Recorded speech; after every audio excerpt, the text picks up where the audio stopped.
કઢાઈમાં ઘી લીધું છે, વધઘટ જોઈશે તો લઈ લઈશ. આ બદામ પીસી લીધી છે, કાજુ છે, ખડી સાકર છે થોડીક, બીજો ગોળ નાખશું. કરકરીઓ પસંદ છે તો કરકરીઓ લોટ દળેલો હું આ ગુંદિયાને ગોળ લઈ લે તો આ ઊંધની કણી ખાવાની પણ મજા આવે. બતાવી શકું ઉપરથી ઘી કેટલું ઉમેરું છું. એ ગરમા ગરમ પણ ખાઈ શકાય ને, ઠરી રહેશે ત્યારે પણ ખાઈ શકાશે. નમસ્કાર મિત્રો, કેમ છો? મજામાં? સ્વાગત છે તમારું મારી YouTube channel natural life with Tina પર. મિત્રો, વાગ્યા છે સવારના 7. તૈયાર થવાની તૈયારી. તૈયાર થવાની જ વાર છે. નોકરી જ શું ત્યારે તૈયારી, પણ રસોડાની તૈયારી. સાહેબ શું કરે છે?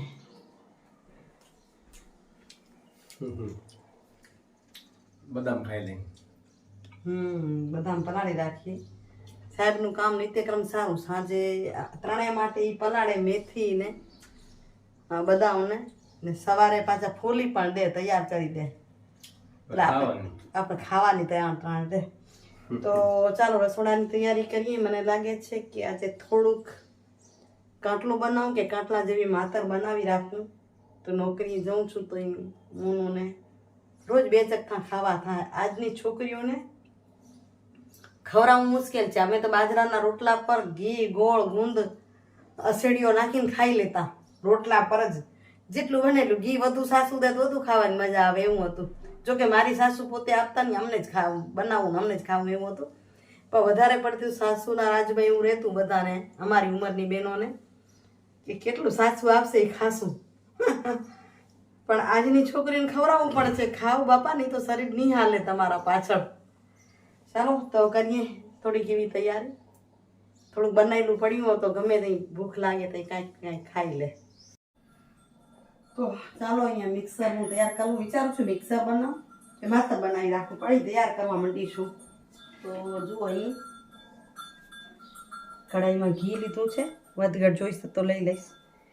ઘઉંનો લોટ લીધો છે, ગુંદ, કોપરાનું છીણ, આ બદામ પીસી લીધી છે, કાજુ છે, ખડી સાકર છે થોડીક, બીજો ગોળ નાખશું આપણે. અહીં કાંટલાનો મસાલો, અસેડીઓ અને સૂંઠ પાવડર. હવે આની અંદર આપણે નાખી દઈએ ઘઉંનો લોટ અને શેકી લઈએ. થોડીક સૂજી નાખું છું. મોનુને થોડુંક કરકરીઓ પસંદ છે તો કરકરીઓ લોટ દળેલો નથી ને એટલે થોડીક સૂજી નાખી દઉં. અને હવે એને હું મિક્સ કરી લઈશ.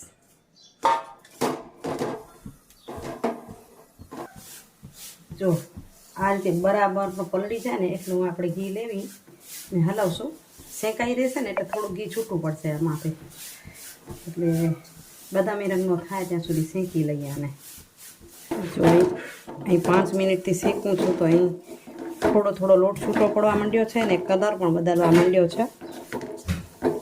1-8 મિનિટ શેકી લઈશ એટલે કલર બદલી જશે. વધુ શેકાય તો મજા ના આવે, બળવાની સુગંધ આવે, ને કાચો રહે તો કાચાની સુગંધ આવે. એટલે પરફેક્ટ શેકાવો જોઈએ એ જરૂરી છે. શેકાવા માંડે એટલે છૂટો થવા માંડે, લોટ પણ છૂટો થવા માંડે. આપણે શેકવાની પણ મજા આવે. જ્યાં સુધી છૂટો ન થાય ને ત્યાં સુધી આપણે શેકવામાં થોડો કંટાળો આવે આપણને. અહીં જો હવે છૂટો થતો જશે, થોડું ઘી પણ જોતું પડશે.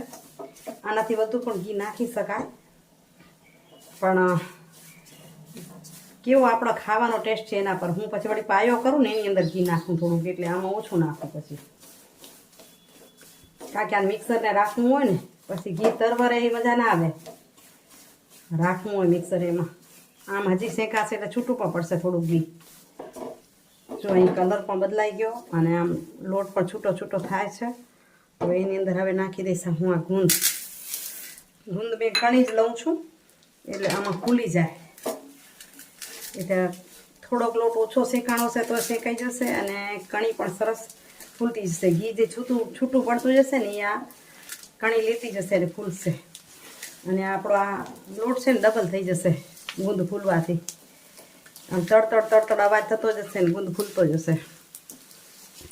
આમ કરીને તો આપણું વાસણ ઘીવાળા હેઠા ઓછા થાય અને સરસ રીતે શેકાઈ જાય. અલગ રીતે આપણે ગુંદને તળીએ તો જારો ઘીવાળો થાય, પાછું આપણે જેમાં કાઢીએ એ વાસણ ઘીવાળું થાય.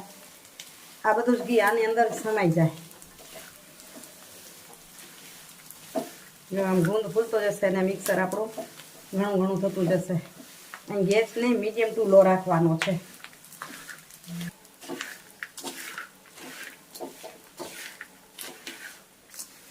ગુંદ આપણો સરસ ફૂલી ગયો છે. અહીંયા હું ગેસ બંધ કરી દઈશ. હવે આમાં તમને કઈ રીતે પસંદ છે એમ. અમને આ આખો ગુંદવાળું ગમે, આની અંદર જ આ બધો મસાલો નાખી દઈએ અને પછી આને ગોળ લઈ લે તો આ ગુંદની કણી ખાવાની પણ મજા આવે. પણ આ બધાને આ ન ગમતું હોય તો અહીં હું આને થોડોક ઠંડુ પડશે એટલે આને બધી આ ચમચાથી લઈને કે આને હું ગુંદને આમ ભાંગી નાખીશ.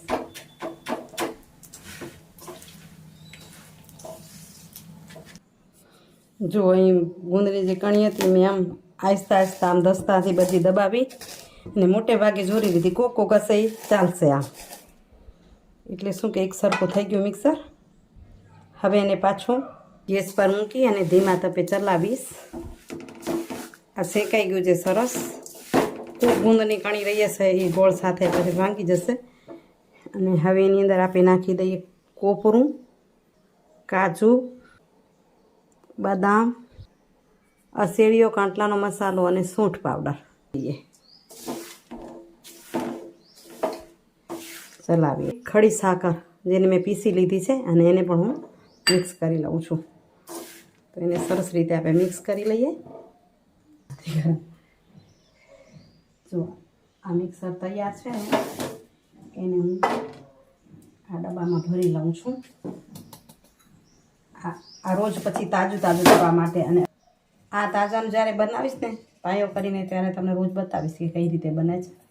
બાકી આને આપણે હમણાં માતર ટાઈપનું બનાવીશ, જેને ગોળ પાપડી કયો, માતર કયો, કોટો કયો, જે તમે કહેતા હો એ. હવે આની અંદર આપણે ગોળ ઉમેરી દઈશું અને ઘી હવે ન બતાવી શકું ઉપરથી ઘી કેટલું ઉમેરું છું એ. અને ગોળ પર ઘી ઉમેરી અને બરાબર હલાવવાનું અને ગેસ ચાલુ કરીને ગોળ ગળે ત્યાં સુધી. જો અહીં ધીમા ધીમા તપે ચલાવીને ગોળ સરસ ગળી ગયો એટલે એકદમ મિક્સ થઈ ગયો. હવે થાળીને આપણે ઘીથી થોડીક ગ્રીસ કરી અને એમાં ઠાલવી લઈએ. સરસ આપણો માતર કોટો તૈયાર થઈ જશે. દબાવશું તો ઘી છૂટશે એટલે બહુ દબાવવાનું નહીં. અને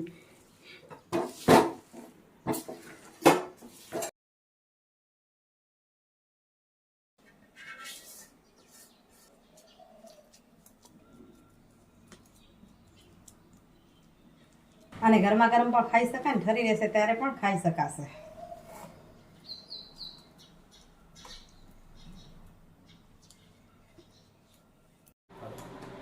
તો મિત્રો 9 વાગ્યા, નાસ્તો પાણી પતાવ્યા અને હવે જઈ આવી દવાખાને. સાહેબને પણ ઉતાવળ છે, કામે જવાની, પણ દવાખાના લીધે થોડુંક મોડું કરશે. લાઈટ જલ્દી જલ્દી બંધ કરી નાખી સાહેબે. ચાલો પછી આવીને મળીએ તમે. તો જુઓ આપણી સુખડી કયો, ગોળ પાપડી કયો, માતર કયો કે કોટો કયો, શું કયો એ કાંઠલું કયો એ તૈયાર થઈ ગયું છે. મોંમાં નાખવાની સાથે ઓગળી જાય એટલું મસ્ત પોચું પોચું અને જોરદાર. તો તમે કઈ રીતે બનાવો કમેન્ટ જરૂરથી કરજો. આપણે તૈયાર કરી લીધી ને ચખ્થા પર પાડી લીધા. હવે મોનું તૈયાર થઈને આવે એટલે જમવા બેસવાની તૈયારી કરીએ. બાજુ મેં રોટલા બનાવી લીધા છે. તો આપણી માતર થઈ ગઈ તૈયાર. મોનું ચાખી લઈશ. સરસ બનીએ ને? હા. હવે છે ને અમુક ફોલોસ્તાની કમેન્ટ કરે છે. કમેન્ટ જોઈ કે મોનુબેન તમે વિડીયો કરો, બહુ તમારી સ્પીચ સારી છે. જોઈ તમે નથી જોઈ તો જોજો. તમને હવેથી તમને વિડીયોમાં બતાવીશ કે આ વિડીયોમાં છે કે તમારી સ્પીચ બહુ સારી છે ને તમે વિડીયો કરો એમ પણ કહે છે બધા તમને. મિત્રો 4 વાગ્યા. બપોરનું કામ પતાય તો સાંજનું કરવા માંડી. આ પગે એવી મને હેરાન કરી છે કે સમજાતું જ નથી કે કેમ કરું. આજે દવા લઈ આવ્યા જે થાય તોય કીધું છે કે નસનો દુખાવો છે. 10 દિવસની દવા આપી છે, મટે નહીં તો કે MRI કરાવજો. 10 દિવસ ખાઈ જોઈએ કેમ થાય છે. નહીં મટે તો 5મા દિવસે MRI કરાવશું. બરાબર ને? હાલો બબુ શું કરે છે ને થોડીક વાર બબુને રમાડી લઈએ. કોણ બગાડતું કરતું હતું? રોતું કોણ હતું હમણાં? રોતું એમ કોણ કરતું હતું? રોવાની છુટ્ટી નથી, રમવાની છુટ્ટી હે. ઓ મારી બગાસા કોણ ખાયલું? ના ના ના મમ્મી હાલજો. આપણે મમ્મીને બોલાશું. ઓ મમ્મી આકલ કરી. હાલો હાલો હાલો મમ્મીને તેડી આવી. હાલો હા તેડા તેડા મમ્મીને કહી દે ભાઈ આવજો મમ્મી આવજો. હા હા હા મમ્મી આવજો, જમવું છે, અમને ભૂખ લાગી છે. ભલે હાલો હાલો મમ્મી પાસે આવી. હાલો હાલો મમ્મી પાસે જમવા આવજો. ઓ આયો આયો બધા અવાજ સાંભળી લીધો. બધા પડોશ સાંભળી લે અવાજ આપણો. મિત્રો વાગ્યા છે 6:45. સમય આમ જ પસાર થઈ જાય છે. કંઈક થોડું કામ કરો, બબુડીને રમાડો, પગ ઢસડીને ક્યાંક પહોંચો, ત્યાં સુધી સાંજના 7 વાગ્યા. રજાનો દિવસ આજે એમને હાલ્યો ગયો. નહીં તો તમને ખ્યાલ છે દરેક રજા મારી સફાઈમાં જતી. પગ દુખે એટલે એ સફાઈ મને મગજમાં ચોંટી ગઈ છે, પણ ક્યારે ઉખડશે એ ખબર નથી. અને તમે બધા કમેન્ટમાં કહો છો, આશીર્વાદ સાથે એ પણ કહો છો કે શરીર સાચવજો, કામ થયા રાખશે, સંભાળજો. એટલે મેં ઢીલું કરી નાખ્યું છે. ચાલો હવે લઈ લઉં સુવિચાર. એટલે આ સફાઈને ન થાય ને મને ઘણી વાર એમ થાય લોકો શું કહેશે, કારણ કે હમણાં અવર જવર ઘણી હોય છે. એક વિડીયોમાં તમને બતાવીશ, અમુક લોકો આવ્યા છે, એના વિડીયો કર્યા છે, રોજ રોજ નથી આપ્યા. એ બતાવીશ કે કેટલા લોકો ક્યારે આવ્યા. બરાબર. હવે જે વાતો થાય એના માટે એક વાત કહું તો એમ થાય કે આવી સુવિચારમાં એ જ કીધું છે કે જેને સમય સાચવે છે એને સફાઈ દેવાની કોઈ જરૂર નથી પડતી. તમારી વિરોધની વાતો સાંભળીને તમે મૌન રહી જાઓ. તમારા વતીથી જવાબ દેવાનું કામ સમય પોતે કરશે.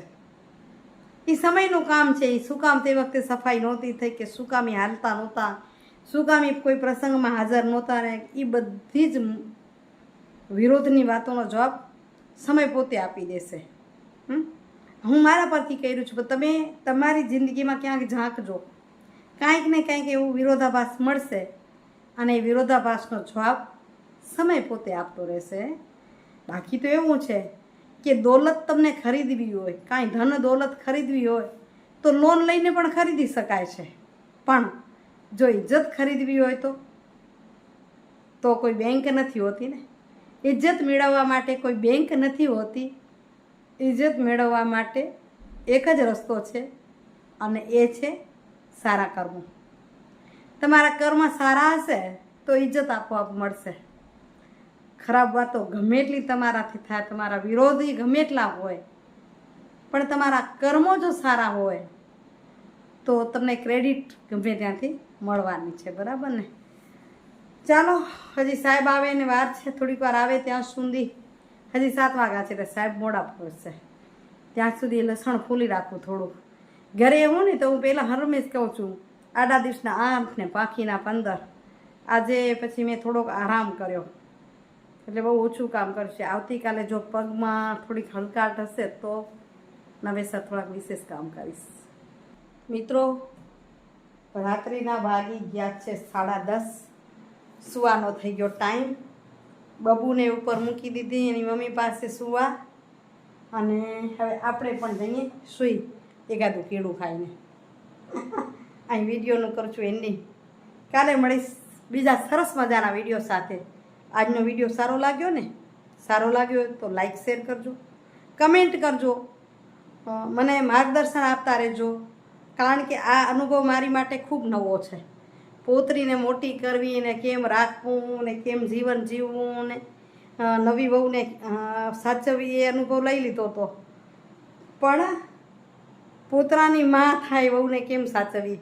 1-2 જણાએ કમેન્ટ કરી છે કે તમારી વહુને કાં કામ કરાવો છો, એને આરામ કરાવો. એને ખબર નથી કે મારી પરિસ્થિતિ શું છે. જે કમેન્ટ કરે છે એ લોકોને કાંઈ ખબર નહીં હોય કે હું બિલકુલ હાલી નથી શકતી. અને જ્યારે વાર તો એ જ હાલત હતી કે હું બિલકુલ હાલી નહોતી શકતી. અને એ મારી પરિસ્થિતિ જોઈને કદાચ મારી દીકરી કામ કરવા માંડી હશે. લોકો છે એવા. એટલે મને એવું સુવિચારમાં કહેવું પડ્યું કે તમારા વિરોધીઓ ગમે એવા હોય એને સમય જવાબ આપશે. બરાબર? તો એનાથી થઈ શકે એ કામ કરે છે, મારાથી થઈ શકે એ હું કરું છું. કચરા પોતા વળી પણ બાઈ રાખી છે, થઈ શકે એવી શક્યતાઓ કરી છે, છતાં જેટલું પહોંચે એટલું કર્યા રાખી છે. આજનો વિડીયો કેવો લાગ્યો કમેન્ટ કરી જરૂરથી કહેજો. આવજો મિત્રો, જો સારો લાગ્યો તો લાઈક શેર કરજો. જય શ્રી કૃષ્ણ, જય જય ગરુડા, જય ભારત અને જય હિન્દ. Bye bye. હરિઓમ. ઓમ નમો શિવાય.